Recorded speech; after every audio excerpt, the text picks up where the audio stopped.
great teachers, in the line of,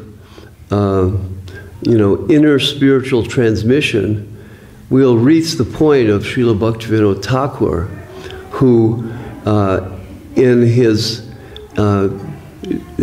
as a result of his deep inner loving devotion, actually brought about a renaissance of the Gaudiya Vaishnava Sampradaya.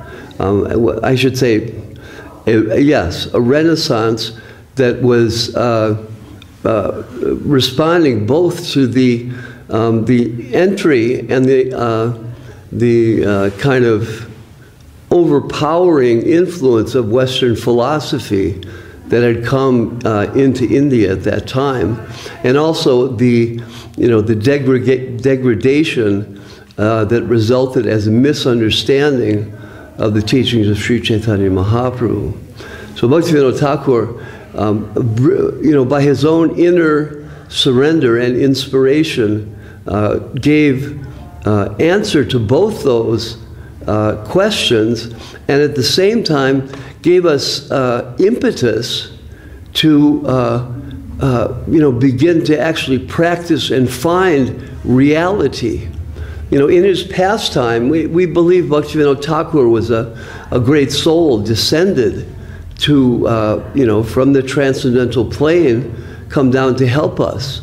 And through the course of his life in the beginning, he showed example of search and seeking. He went through so many books, Christian books, was impressed by the Christian philosophy in relation to the philosophy of Shankara, who is a teacher an interpreter of Vedanta Sutra, concluding in an idea of complete monism, complete idea that we're not ultimately individuals, but rather somehow or other particles that have broken off and will in turn remerge into the whole. Bhaktivinoda Thakur didn't find anything interesting in that, because the final result, they say, is Satchit Ananda, which is a feeling of eternity and fullness and understanding of the nature of ourself, who we are, why we're here, and what to do as souls. Their idea only is just pull back from the material world, renounce, and then eventually just merge away, and no information about how we can experience actually love, ananda, bliss, happiness. There's no there's no information of that. So anyway, Bhaktivinoda Thakur was not interested in those things, and he found some feeling in the teachings of Jesus, in that he taught about devotion and dedication and giving one's life in dedication to the Supreme. And Bhaktivinoda Thakur simultaneously, as he was seeking, was also developing his own professional life, coming up from a teacher to government official, and finally he became a judge.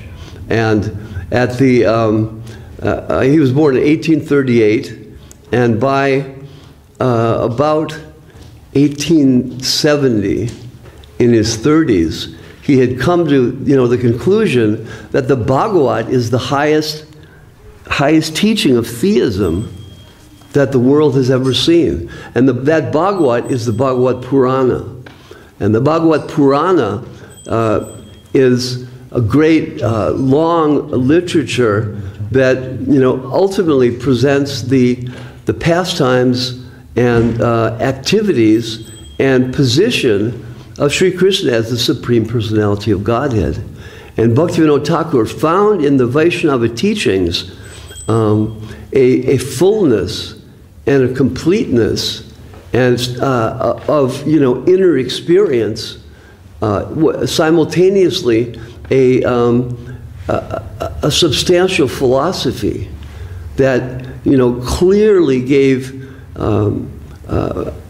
indication, and actually beyond giving indication was filled with the feeling of knowledge and reality. It was a living conception that he writes he received from his guru, who was Bipin Bihari Goswami, but really he got the greatest inspiration from Srila Jagannath Das Babaji when he traveled to Vrindavan.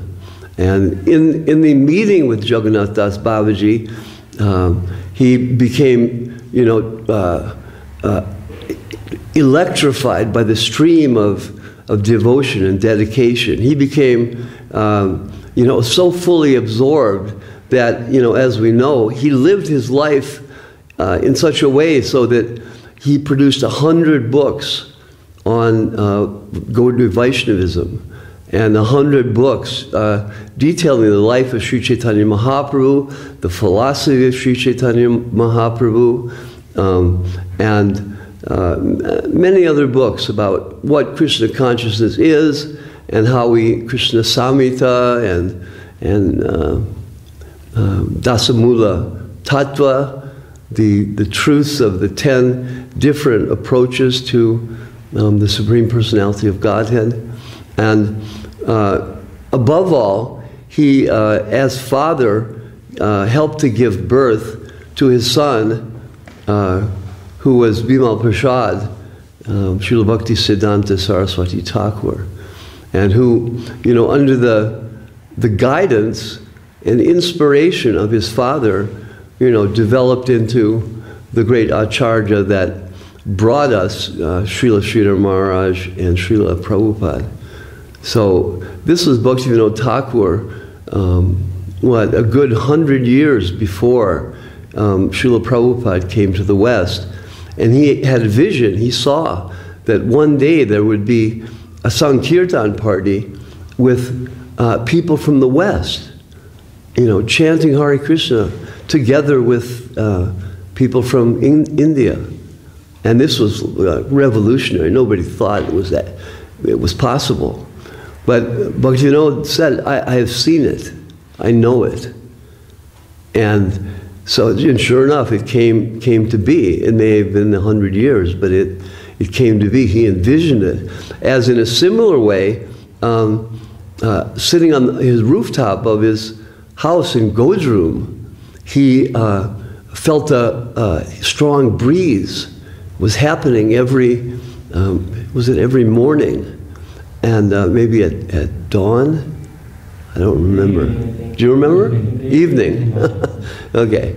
In the evening, he was feeling this strong breeze, and he wasn't sure what it was. And so he was praying and trying to understand what it was. And then after some time, he realized and saw that it was Nrsingadev coming from, is it from Nrsingsapali? Yes. Yeah, coming from Nrsinga. There's a big temple, or a nice little temple, that is big in spirit in the Navadvip area, a place called Nrsingsapali. And this Nrsingadev has been there and they don't know how long, he's been there for a long, long time. And anyway, Bhaktivinoda saw and perceived that Nrsingadev was going to worship at the birthplace of Sri Chaitanya Mahaprabhu, which up until that time was completely lost. Nobody knew where it was, and actually, because people were so, degraded and forgetful of the real purpose of Sri Chaitanya Mahaprabhu's descent, and out of touch with the actual reality of the transmission given by Srila Bhakti, by Srila Sri Chaitanya Mahaprabhu, they were out of touch, so there wasn't much interest in finding the birthplace. So anyway, following that line that he saw Nrsingadev traveling, he went and amongst the villagers he found that there was some lore that Mahaprabhu was born at a at a particular location in Sridham Mayapur, and sure enough, Bhaktivinoda Thakur was able to find that site, and he built a temple there, and by himself collecting door to door in Calcutta. This was a big man who was a judge and highly placed in society, but he humbly went door to door and collected just paisa and rupees, and he just did it, and he received enough funds to build a temple for Sri Chaitanya Mahaprabhu, and that temple is still there, and there's a beautiful deity of Mahaprabhu, and you can go and see even today that that deity stands there. So as and across the river where Bhaktivinoda Thakur lived, that place is actually still there, and you can go up the stairs and into the room of Bhaktivinoda Thakur, as you can at the he had a location near Radhakunda where he stayed, and you can go there and see that. I think Bhaktisiddhanta Saraswati Thakur also used that place. And Bhaktivinoda Thakur had particular feeling for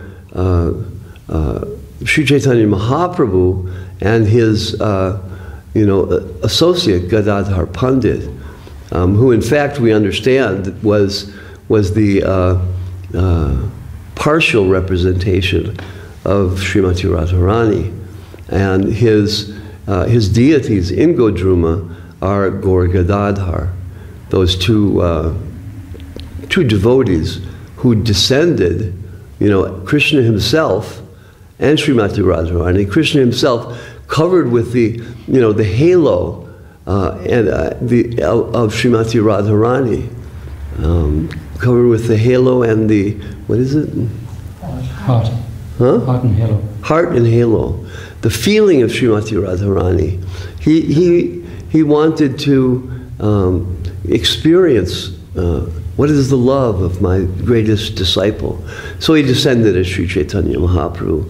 And Bhaktivinoda Thakur revived that understanding of Sri Chaitanya Mahaprabhu and the understanding of the actual teachings that came from Sri Chaitanya Mahaprabhu through the six Goswamis, and gave through Srila Bhaktisiddhanta Saraswati Thakur and Srila Bhaktisiddhanta Saraswati Thakur's disciples, gave the world Krishna consciousness. So, Bhaktivinoda Thakur is the spark that, started the fire of Krishna consciousness that actually has more or less engulfed the world. It's, it's quite amazing to see this. No one could have imagined this in India in the 60s, 70s, maybe even into the 80s. And even up that time in the 1900s was not comprehensible that every place people would know who is Krishna and what is Krishna consciousness and what is that movement that has come about to spread Krishna consciousness, to convey the actual ideal that Bhaktivinoda Thakur felt in his heart. That's the essence of the teaching of Bhaktivinoda Thakur, is that Mahaprabhu came to give the holy name, to give us some experience of the feeling of what it is to know the holy name. Dwarkesh, nice to see you, Prabhu. Krishna Kishore. Yeah. Hare Krishna. And so I want to read something from the writings of Srila Bhaktivinoda Thakur that was Jai Jai Jai, Krishna Kishore Ki Jai. Yeah. That he gave. Let me see.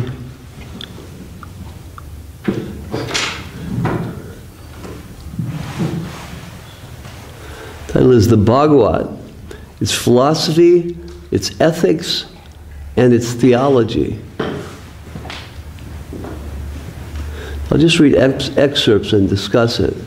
Bhaktivinoda Thakur's like radical, unique vision that this is occurring before the turn of the century, when in Bengal particularly there's a section of people called Bhadra Lok, and these Bhadra Lok people were middle-class people who had some intelligence, development. They were looking for something that was true and couldn't find that in the Indian philosophy, and so turned to Western philosophers. And so Bhaktivinoda Thakur himself read so many of the Western philosophers, but as he came in contact with the Bhagavad, the Srimad Bhagavatam, the Bhagavad Purana, he realized, by his own, open inner heart, that in the Bhagavad we could find, a reality of the nature of existence that, was profound and transcendental in its experience.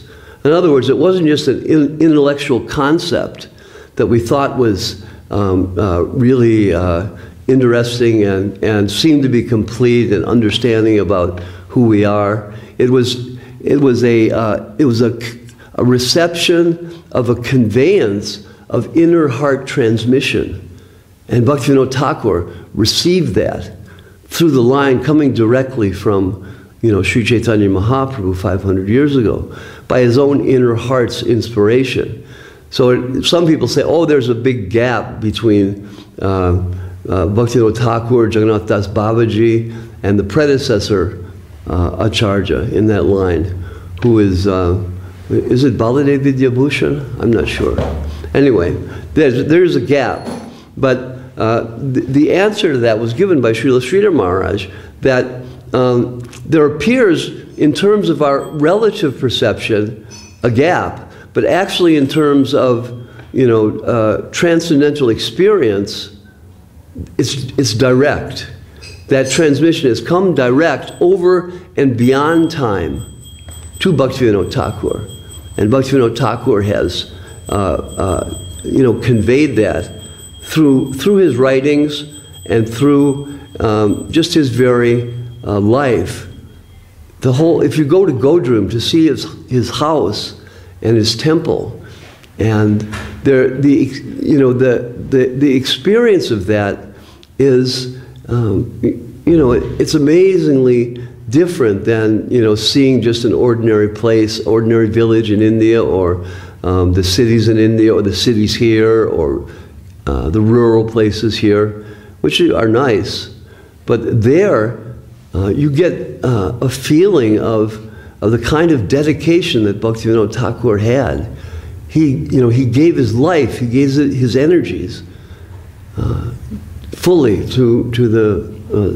fully in surrender to the Supreme Lord. And of course, he gave us so many songs, many of which are published in the book Sharanagati, which we could take a look at a couple of those songs. Actually, did you sing any Bhaktivinoda Thakur songs? No, because we had a guest who came for the first time. Oh. And he came, so we talked a little bit about Krishna consciousness. Where is that guest? He said to go as a taxi driver. Oh, okay. Between codes. Was that taxi driver that you always used to come? No. Different one. Okay. Different one. Okay. And, just for the night, and then we spoke and we sang maybe the Maha Mantra. Okay. You could join him. Yeah. Balaram was the impresario, as usual. Okay. Leading proceedings. Okay. So anyway, we should. There's one of the high points in the relationship between Srila Sridhar Maharaj, who's the second from the left, and Srila Bhaktisiddhanta Saraswati Thakur, was the writings that he gave of in glorification to Srila Bhaktivinoda Thakur. And I think we should just go over those and discuss them. Rupa.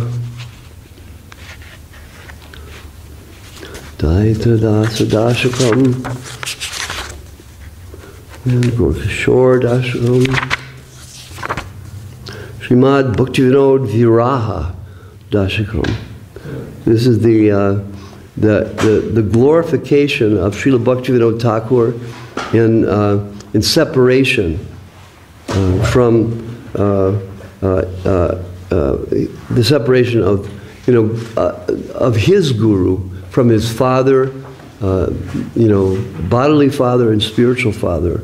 He's expressing that feeling of the departure of the great soul. So alas, alas, O Bhaktivinoda Thakur, O Supreme Guru, for 22 years this world has been plunged into misfortune, long grief-stricken in your intolerable separation. You are the divine potency of Sri Gora, and you graciously made your advent in this earthly plane, being attracted by the living being's virtuous deeds performed throughout many lifetimes. Mama, do you know the meter for this song? Do you know? Bhaktivinoda Thakur Guru Dvavingshatasti Sama. I don't know. Does anybody have an idea? No, I'm not singing this one for a long time. Okay. My son was here, we could sing it. Anyway. Well. 2. I'm lowly and very wretched. It is not my luck to reach the ocean that bestows the fortune of surrender, the ocean of the ecstasy of bathing in a particle of the dust of your holy feet. Yet due to your magnanimous nature, you gave your grace to the whole universe, personally revealing your supreme eminence as the personification of the mercy potency of Sri Gauranga. That is, by coming into this world, I received his grace. So Bhaktivinoda Thakur came to this world. That's the vision of the Vaishnavas, that he's a eternal resident of the higher plane of existence, where love of God is the only consciousness that's there, and that love of God develops in transcendental forms of individuals who relate in love with God in different levels. And so Bhaktivinoda Thakur, by the agency of the Supreme Lord, descended to, with the aim to revive the teachings of Sri Chaitanya Mahaprabhu. So, O Lord, even all the demigods headed by Lord Brahma feel frustrated by their inability to sing the glories of all your divine qualities. What then can be said of the attempt of a fallen soul, a mere human like me?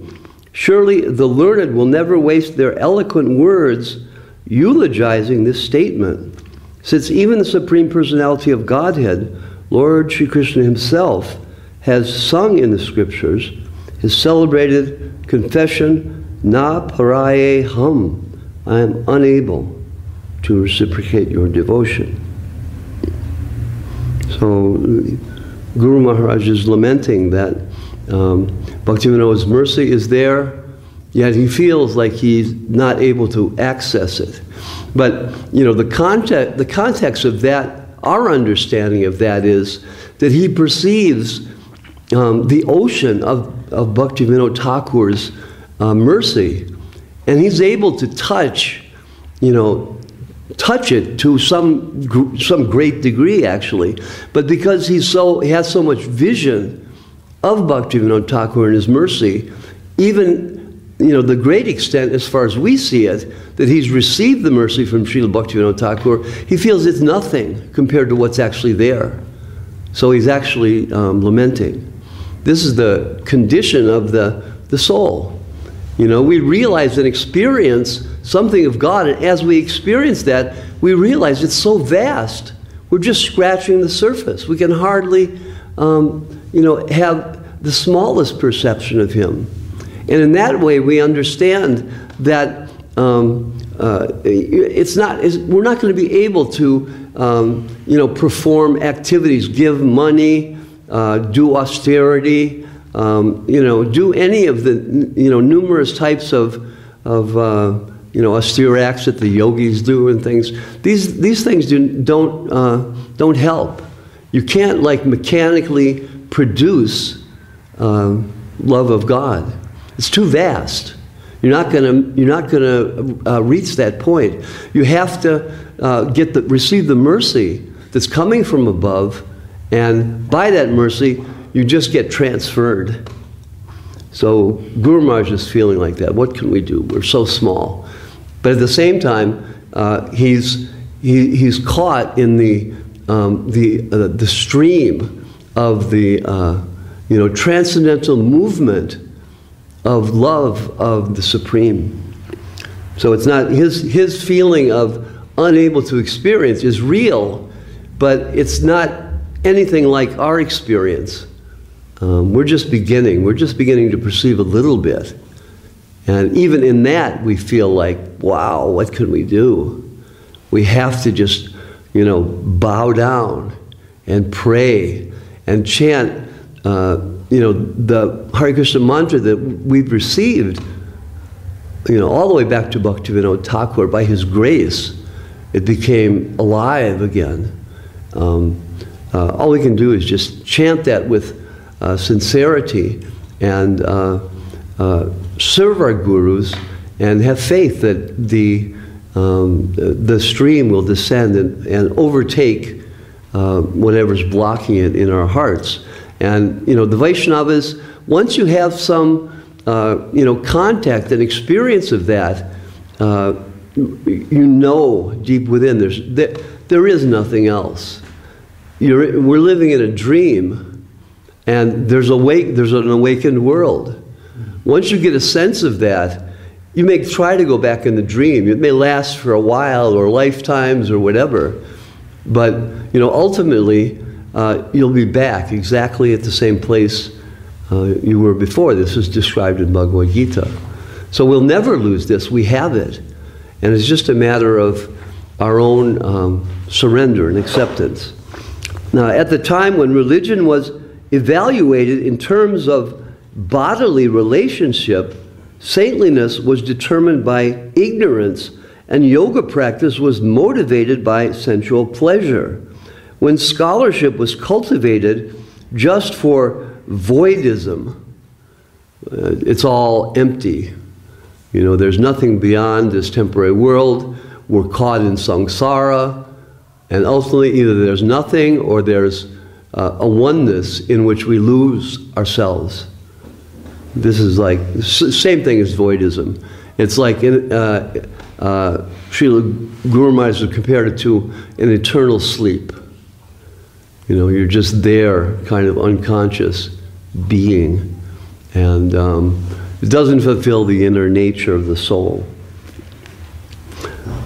Japa was conducted for the sake of fame, and penance was performed out of vindictiveness. When charity was given out of pride and on the pretext of spontaneous devotion, the most gross, sinful acts were perpetuated. This is the Sahajas who had overtaken Vaishnavism. And Vaishnavism at that time was known based on the Sahaja interpretation, which was basically imitating the pastimes of Sri Krishna, pulling them down to the material plane and engaging in degraded acts. Which even today it happens like that. They think, ultimately we can enter into these pastimes by practicing. What was that? Oh, the little drum. By practicing and imitating the experience of the rasa dance. So they imitate, they dress up and so many things. And it's still there today, but it was predominant at the time of Bhakti Vinod Thakur. In all such anomalous situations, even the intelligentsia were at loggerheads with one another. At that very time, you were sent by the Almighty Creator. So the intelligentsia, some were developing understandings of spiritual life based on a kind of mixing of Christianity with impersonal monism, with, in other words, Shankar and Christ. This was Brahmo Samaj, and others were following the philosophies of Western teachers, and others were just bewildered. And Bhaktivinoda Thakur was in that section by the nature of his descent. He showed, passing through all that, he came to the Bhagavad. So, okay. And 5, as the universally cooling moon is beautified by diffusing its nectarine rays, nourishing the plants and inciting the twinkling of the stars. Your holy advent in this world is similarly ascertained as satisfying the pure devotional scriptures through profound study, and blessed the learned with full-blown happiness by the perfect axiomatic conclusions descending in divine succession. With your appearance, the ecstasy of the devotees knows no bounds. So, of course, Srila Maharaj has, composed this in, beautiful Sanskrit stanzas that, proceed like a song, that proceed like poetry. Hare Krishna. Hare Krishna. Would you like to sit in the chair? Okay. Then, by writing many books and multifarious methods recognized by the pure devotees, you have demonstrated the preaching of pure devotional service unto the Supreme Lord for the benefit of the whole world. We have heard of similar achievements in previous times by stalwart scholars such as Sri Ramanuja and other acharyas, but the glory of you, the very embodiment of nectarine divine love, does not end here, cannot be confined here in this, in the mundane world. The experience of such a pure Vaishnava touches the hearts of, everyone on this plane. And here, Srila Maharaj, his vision is that not only it happens on this plane, the hearts become touched and changed, but it goes beyond this plane to the highest plane of existence, which is Krishna's place. Krishna's place, where people have exchange of love of God with Sri Krishna. So beyond Ramanuja, that's a big statement, because Srila Guru Maharaj really appreciated the writings of Ramanuja's guru and the writings of the disciples of Ramanujacharya. So to say this is really really substantial in terms of Guru Maharaj's kind of view and understanding of how devotional service has been conveyed to us. We find in Prabhupada Jivanamrita a lot of stanzas from Ramanujacharya, and also some from Vedanta Deshika, I believe, who's a disciple of Ramanujacharya, and Yamunacharya, who was the guru of Ramanujacharya. Okay. 7. Merely the effulgence of his divine abode has been designated by the title Brahman in the Vedas, and only the expansion of his expansion is sought after with great tribulation by the foremost yogis. The most exalted of liberated souls shine resplendent as the bumblebees at his lotus feet. The primeval origin of even the original supreme Sri Narayan, who is the Lord of the spiritual sky above Brahman, he is the original Supreme Lord, the personification of all nectarian mellows, Sri Krishna, and he is the one that you give. So Bhaktivinoda Thakur is coming from the highest plane of loving pastimes and exchanges with the ultimate Supreme Lord, beyond the position of, simply worshiping the Supreme Lord on an altar and bowing down and feeling oneself as a very small servant of the Lord. In the transcendental realm, you enter into exchange with the Supreme Personality of Godhead. And here, Srila Maharaj is saying, you've given this. Bhaktivinoda Thakur, you're the one who gave us the chance to, enter into these transcendental loving exchanges. You're the one who opened the door and gave us the chance. And that chance was fully received by his son, Bhaktisiddhanta Saraswati Thakur. And we know by the disciples of Siddhanta Saraswati Thakur, particularly Srila Sridhar Maharaj, Srila Bhakti Rakha Sridhar Dev Goswami Maharaj, and Srila A.C. Bhaktivedanta Swami Prabhupada, the founder of ISKCON.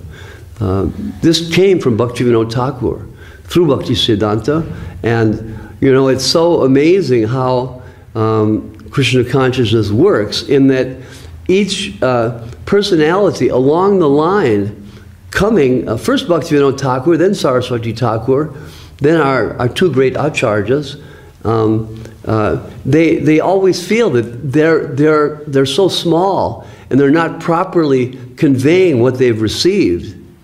Yet, as it comes down, for those who are receiving it, it becomes more and more palatable, more and more nectarian. And so, we've seen that from Bhaktivinoda Thakur's initial breakthrough, breaking through the shell of both modernity and also the gradual deterioration of a profound teaching given by a profound teacher, which has happened all throughout history. So anyway, Bhaktivinoda Thakur broke through both of those things to give us the reality of Krishna consciousness. And so as it came down, it became more and more accessible and more openly and widely tasteful. And so we read in Srimad Bhagavatam, it's like that as the fruit of the experience of inner development, pure surrender, as that is passed down through the line of acharyas, it becomes more and more sweet. So the sweetness that we receive, even though it's at some distance, if we receive it from a pure soul who has surrendered to his guru and received it in his heart, then we'll have the chance to get it and get something of it, feel something of it, enough so that our lives will become transformed. And we'll realize this human life is for nothing else but development of, spiritual life. And we'll go forward in that way and develop and grow, regardless of what our, external position is. It said a blind man, a deaf man, a lame man, they can all reach the top of the mountain by the inner power of the transmission of spiritual experience that has been passed down by Srila Bhaktivinoda Thakur. So number 8, situated in the topmost region of the absolutely inconceivable spiritual sky is the holy abode of Sri Vrindavan Dham, in the spiritual planet known as Goloka. There, surrounded by Sakhis, Srimati Radhika revels in the mellows of divine pastimes. With great ecstasy, she expands the joy of loving sweetness in the service of Sri Krishna Chandra, who is otherwise served in 4 relationships up to parenthood. You, O Thakur, Bhaktivinoda, can give us the service of that holy Dham. Wow. So contained within this 4-line shloka is the whole journey, practically, from this plane to the higher plane, and a revelation that the rasa, the mellow, the feeling of happiness, bliss, finally ecstasy, those high feelings that we find in this world, the beauty of a sunset, the beauty of a rose, the beauty of a person. All these things are emanating from the beauty, the love, the feelings of Sri Radhika. And it's all, it's right there, boom, contained in this shloka. And, for someone who's reading it, who's revealed, it's, who can imagine the feeling of what is conveyed there so beautifully. So anyway, we'll talk about it, how his guru, Srila Sridhar Maharaj's guru, Bhaktisiddhanta, received this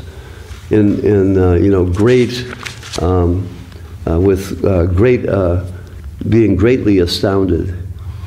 The internal purport is known to Sri Swarup Damodar by the sanction of Sri Gaurachandra, that's Chaitanya Mahaprabhu, of that which is adored by Sri Sanatan Goswami and distributed by the preceptors realized in transcendental mellows headed by Sri Rupa Goswami.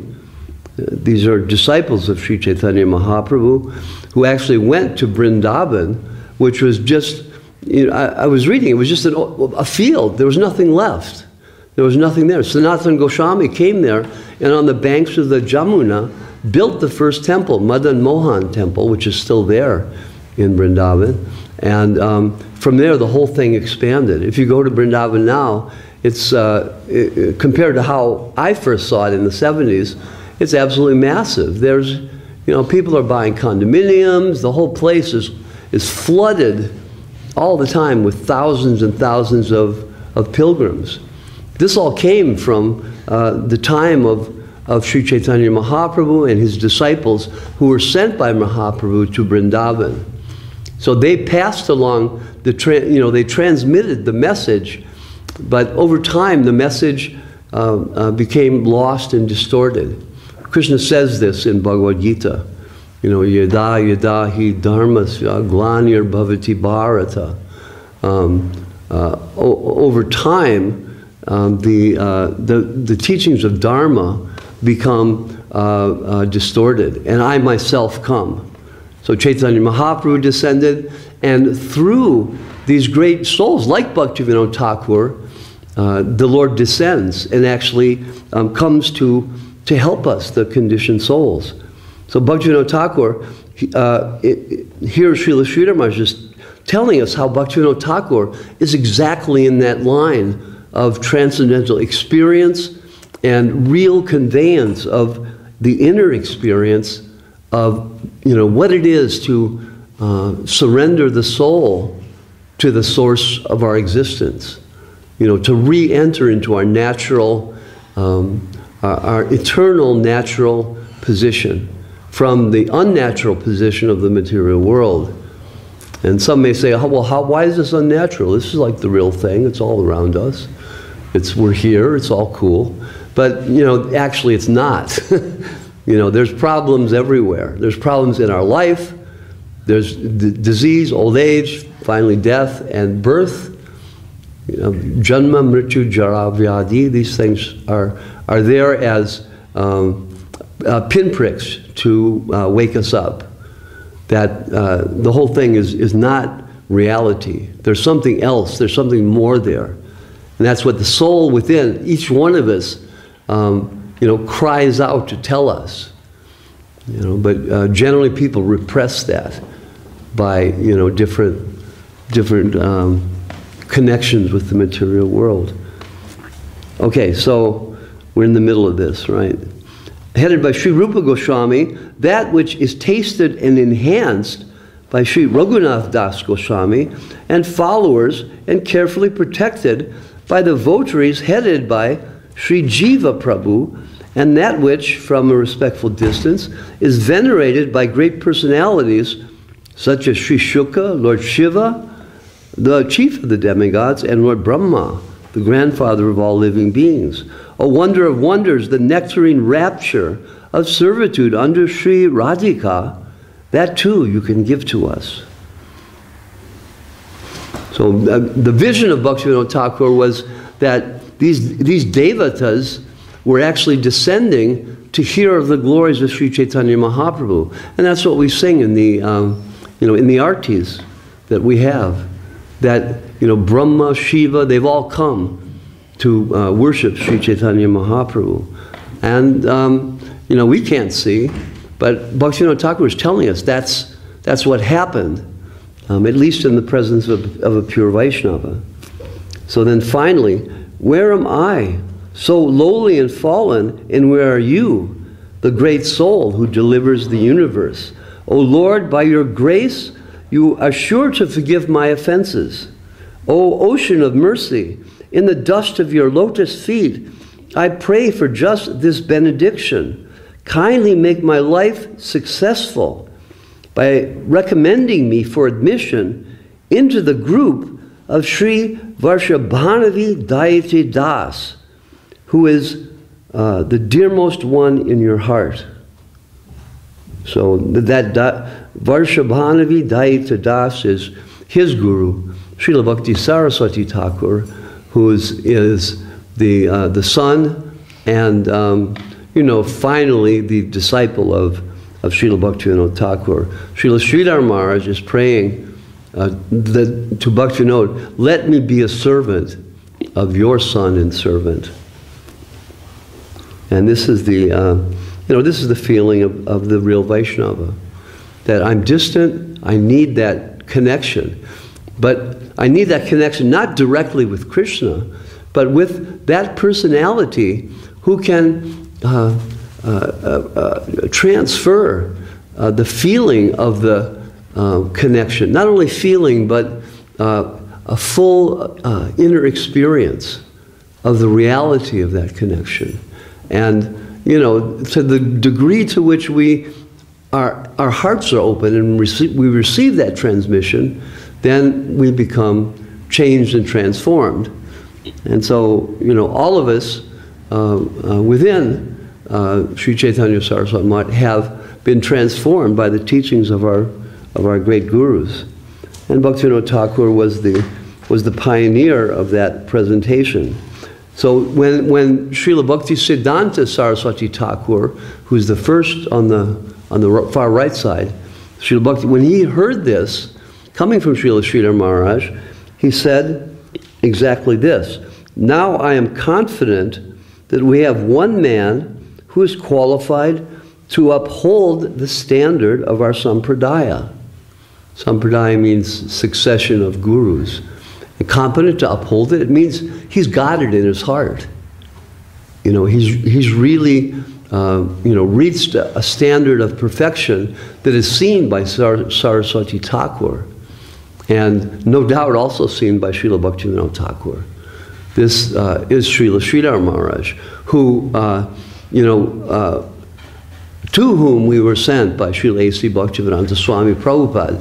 And in turn, everybody in the West was sent to Srila Sridhar Maharaj, who referred us to Srila Govinda Maharaj, who referred us to Srila Acharya Maharaj, and the Sri Chaitanya Saraswati Math Acharya Brinda.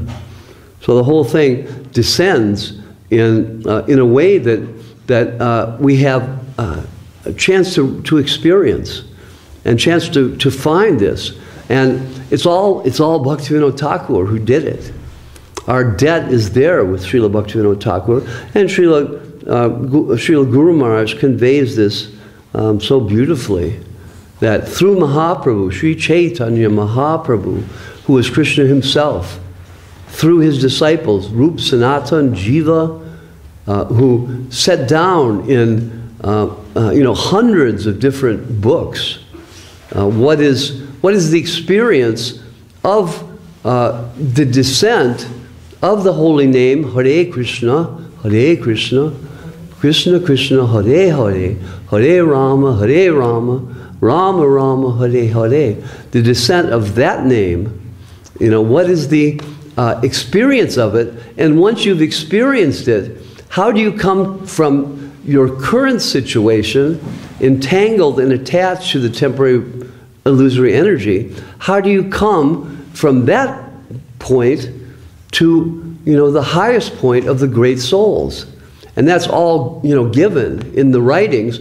And all these writings have been distilled for us by our gurus and given in their direct talks, in their writings, and also in their instructions as to how we proceed.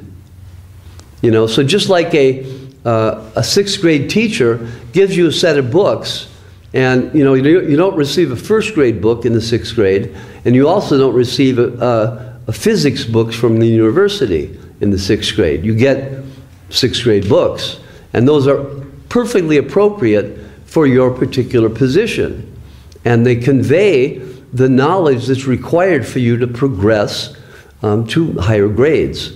So in a similar way, even though each one of us is different, even though each one of us is progressing in different ways through different difficulties and through different positive means of surrender, the Guru sees that in each person, and the direction comes accordingly. But you know, just like this world is pretty much perceived in this very similar way by everyone within this world, we're all kind of here. So in the same way, the you know, the scriptures that have descended and have come down, you know, they're perceived by us in a similar way. But in actuality, the reception of the transmission of the scripture, as it's given by our guru, is received in exactly the way that's necessary for each one of us. It's very mystical how the whole thing has been arranged. And the carrier of that arrangement, which now gives us a chance, a real chance, it's the, you know, there's really something there, is Bhaktivinoda Thakur. So that, you know, our debt to him is unlimited. You know, and you can imagine if we have a little feeling for Bhaktivinoda Thakur and a little sense of the greatness of what he did, we can only imagine what someone like Srila Sridhar Maharaj felt about Srila Bhaktivinoda Thakur. And we see it in this writing, and it's a beautiful composition, and the singing of it is also quite powerful and quite beautiful. So maybe one day in this lifetime we'll hear it sung. I've heard it actually a few times, but yeah. Ha ha, Bhaktivinoda Thakur, Guru. Oh, you great Guru, Bhaktivinoda Thakur. Tvavingshatas te sama. Oh, for 22 years you have been gone. Dirga dukkha bharad ashesha virahad. Virahad, I'm in your separation. Ashesha bharad ashesha virahad. It's intolerable. And dirga dukkha, in great sadness and separation I'm feeling. Oh, Bhaktivinoda Thakur. So Guru Maharaj has written, you know, it's very, as you look at these things, you know, and as you really think about it and try to feel what's being transmitted, you know, the realization is there for each one of us that this is something that's, you know, not ordinary. It's something that is alive and is reaching to each one of us. Like I was saying, exactly according to our particular necessity for development in spiritual life. It's reaching.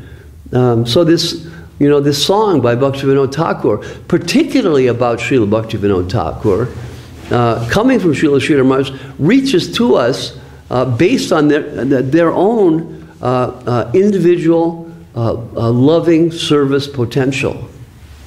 And it touches each one of us individually. So we're so fortunate to have this connection, to have this contact. Do we have any time where I can read a little bit from Bhaktivinoda Thakur? Something? Yeah, just a little bit. Okay. This is Bhaktivinoda Thakur's writings on the Bhagavat, which is, of course, the Bhagavat Purana, Srimad Bhagavatam, which really transformed his life. As he read the Bhagavatam, he could see what he's told is the highest development of theology. And what is that? The personal loving relationship of the living entity with God in a mood of deep loving exchange, of which that mood we have feeling in this world, different kinds of moods, kind of neutral, distant, like a young boy running around. This is like, Krishna's stage. But here, it's kind of cool. We love the kids because they're just free and feeling they can do anything because they're fully dependent on their parents. So we can become like that, actually, if we are fully dependent on Krishna, in that transcendental world where there's friendship and then parenthood and then the supreme status of beloved. Okay. Bhaktivinoda Thakur says, thought is progressive. The author's thought must have progress in the reader in the shape of correction or development. He is the best critic who can show further development of an old thought, but a mere denouncer is the enemy of progress and consequently of nature. Begin anew, says the critic, because the old masonry does not answer at present. Let the old author be buried because his time is gone. These are shallow expressions. Progress is certainly is the law of nature, and there must be corrections and developments with the progress of time. But progress means going further or rising higher. Now, if we are to follow our foolish critic, we are to go back to our former terminus and make a new race. And when we have run half the race, another critic will, of his stamp, will cry, begin anew, because the wrong road has been taken. In this way, our stupid critics will never allow us to go over the whole road and see what is at the terminus, at the end. Thus, the shallow critic and the fruitless reader are the two great enemies of progress. We must shun them. So Bhaktivinoda Thakur is laying out what philosophers and economists and all kinds of people who are speculating about how the world can be improved and how the individuals can be improved are not understanding that things are developing, the real things are developing in an internal way, and based on the progress of the internal experience, progress must be made based on that internal experience and expanded, because that's the progressive nature of reality. It's constantly growing. So Bhaktivinoda Thakur is saying, the new experience is in line with the previous experience, but it's expanded, it's changed. He's saying, see it in that way. That's the real way. So, what we say and what we experience, actually, for each one of us, it's quite wondrous, actually, that each one of us has a particular experience in relation to Krishna consciousness and in relation to our development that is unique. Each one of us has a unique, transcendental relationship that is developing, and not only developing, but really is alive. And each one of us has a particular vision which is going to enable the others to grow. That's why we have to share in Krishna consciousness. Share our feelings, share our confusions, share our frustrations, share our happiness, share our new realizations, share our questions.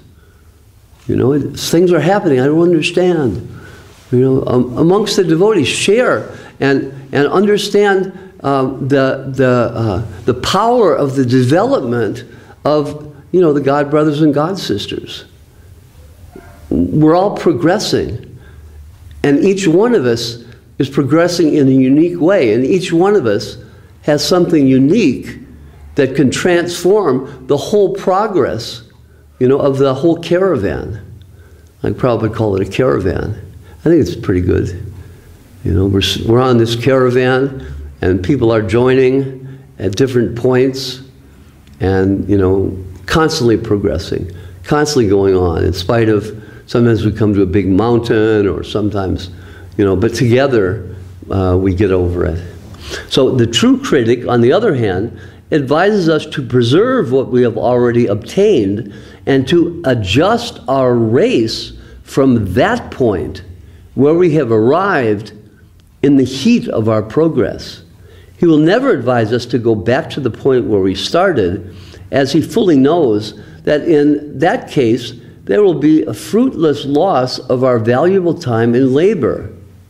He will direct the adjustment of the angle of the race at the point where we are. This is also characteristic of the useful student. So Bhaktivinoda Thakur is saying that, in spiritual transmission, this was also generally for understanding in, the progress of development in the temporary world. It's a vision that applies to transcendental progress, but also to how things generally work. That we have some substantial thing that we've received from our gurus, and it's been applied as best we can according to our degree of surrender, and collectively according to our joint effort. It's been applied in that way, and because of that we're plunk here, based on progress. So that progress will continue, and we have to, Srila Maharaj laid it out, according to thesis, antithesis, synthesis. We develop and exchange on that level. And Bhaktivinoda Thakur here is saying like that. Don't discard the old, but continue to expand and develop the understanding of what was originally given. Not that you think, oh, we're leaving behind what was taught to us because we have some higher conception or something. That's not what we did when we came to Srila Sridhar Maharaj from Srila Prabhupada. Though some, see it like that. And then they think, oh, we leave Srila Sridhar Maharaj and go to something, but it's not like that. It's not jumping in kind of an evolutionary way from one leaving the other, one leaving the other, and so on. It's like building on the basis of what's given. And it's not, the implication is not that there's anything more there than what was originally given, but rather it's giving light to the particular time and circumstance that we're in. We have to do that as individuals to comprehend and adjust our particular situation in relation to our progress in Krishna consciousness, and then as collectively to share and exchange with the Vaishnavas to push forward the development of the understanding of how we'll all progress together. And it's all going on, it's all happening. The more we become conscious of it, and the more we try to participate in it, the more that there will be progress, both individually and collectively. I really think like that we need to grow in terms of our relations with others, to begin to feel deeply how wonderful this person is, because they've taken shelter of the Supreme Personality of Godhead. They're engaging in transcendental service. They're also struggling like me, and maybe they've been through what I'm going through now, and I'll get their help. And maybe a month later I'm going through something that they went through, and I'll get their help, or they'll get my help, and back and forth. Of course, it's nice that by nature we may have a few confidants, but the more the better. The more close, like when we talk about our personal experience our gurus. You know, everybody's got a different feeling and a different angle. And when we all say it one by one, suddenly we're all really close. And it feels it. We can feel it. That's like sadhu sangha. Like being together, you know, everyone together pushing forward to reality. And by the grace of Srila Sridhar Maharaj and Srila Govinda Maharaj and Srila Prabhupada who sent us here, by that grace, we understand the forward pushing, you know, we just don't care about the background from which everyone's coming or everyone's developing out of. We're becoming free. Yes, we're done. Let me just finish this little section, okay? He will never propose to burn the book on the ground that it contains thoughts which are useless. No thought is useless. You know, what to speak of in transcendental realm. Oh, this is just the beginning stuff or something. But it's not like that. It's alive. And, you know, depending on our own necessity, we'll see it. Just as I read Srila Prabhupada's books now, and by the grace of Srila Sridhar Maharaj and Srila Govinda Maharaj, I see so much more that was right there in front of my face, but I couldn't see it before. Okay? The reader who denounces a bad thought does not know that a bad road is even capable of improvement and conversion into a good one. One thought is a road leading to another. Thus the reader will find that one thought, which is the object today, will be the means of a further object tomorrow. Again, it's that progressive development that Srila Sridhar Maharaj described. It's happening within us, and collectively it's happening too. It should be happening, and it is. Thoughts will necessarily continue to be an endless series of means and objects in the progress of humanity.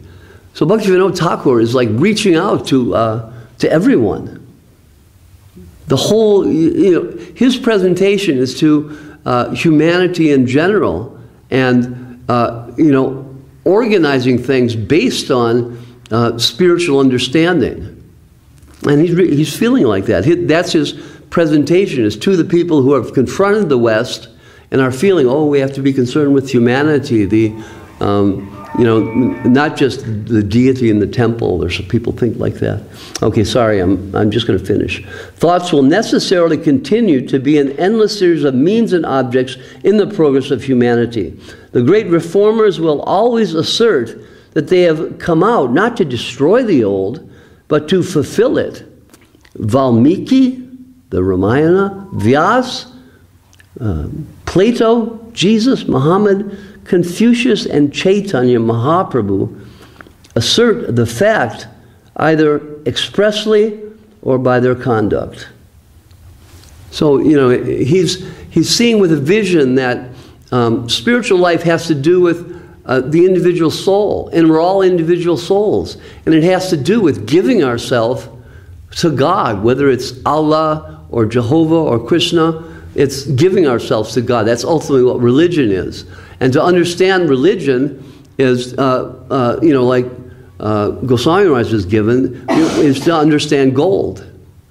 You know, if you're an expert and you can see gold, you can distinguish it from fool's gold. Or you can see, oh, this is, you know, only 80% gold or 20% gold, or, you know, like that. So we have to have discrimination simultaneously. Religion is one, but different. So we appreciate everybody who's experiencing God in different ways. And our idea is not to like challenge them, but it's to help them progress from their own particular level. So whether they're our God brothers and God sisters, we give most affection and attention. But, you know, just individuals out there, we try to understand where they're at and help them to grow. You know, in their own way of spiritual surrender. And maybe based on what we give them to help them, they'll come to appreciate the teachings of Srila Bhakti Vinod Thakur as, you know, given to us by our gurus. So just a short summary and talk of Srila Bhakti Vinod Thakur. Srila Bhakti Vinod Thakur ki jai. Srila Bhakti Vinod Thakur Avirbhava Mahamahotsava ki jai. Srila Bhakti Siddhanta Saraswati Thakur Prabhupada ki jai. Srila Bhakti Rakak Sridhar Dev Goswami Maharaj ki jai. Srila A.C. Bhakti Vedanta Swami Maharaj Prabhupada ki jai. Srila Bhakti Sundar Govinda Dev Goswami Maharaj ki jai. Srila Bhakti Nirmala Charja Maharaj ki jai. Sri Chaitanya Saraswati Mat Acharya Brinda ki jai. Sri Chaitanya Saraswati Mat Vaishnava Brinda ki jai. And Visva Vaishnava Brinda ki jai. Nitai Gaur Premanandi Hari Hari Bol. Dandavat.